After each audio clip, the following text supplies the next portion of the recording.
Монгол банк 6 дахь жилдээ эдийн засгийн судалгаа шинжилгээний бүтээл шалгаруулах уралдааныг зохион байгуулж байна.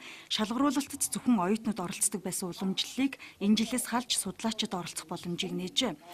Уралдаанд нийт 9 сургуулийн 90 орчим оюутан 20 гаруй багш судлаачдын бүтээл ирснээс оюутны 6 судлаачдын 7 бүтээл тус тус шалгарсныг өнөөдөр олон нийтэд нээлттэй танилцууллаа. Судлаачтай болоод нэг хэмжээгээр бол илүү тийм гүнзгий одоо эдийн засгийн экономик гэсэн судалгаанууд хийсэн байна л та. Тэднээсээ биднээс хараад бас тодорхой хэмжээ бидээс өөрсдөө дотоод ч ашиглах боломж нэгдэж байгаа л та.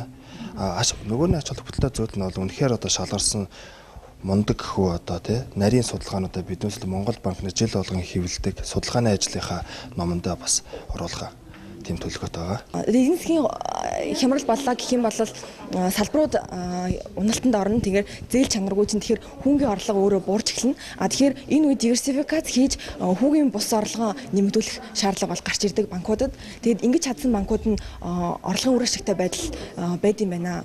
Оюутнуудын хувьд санхүү боловсрол бас арай тийм 10 жилийн оюутнуудыг бодвол шууд төгсөөд амьдралдаа бас эдийн засгт бодит үр нөлөө үзүүлэх боломжтой хамгийн ойр байгаа учраас оюутнуудыг бас төлхөө анхаарч үзвэл зүгээрээ гэж авчирсан байна.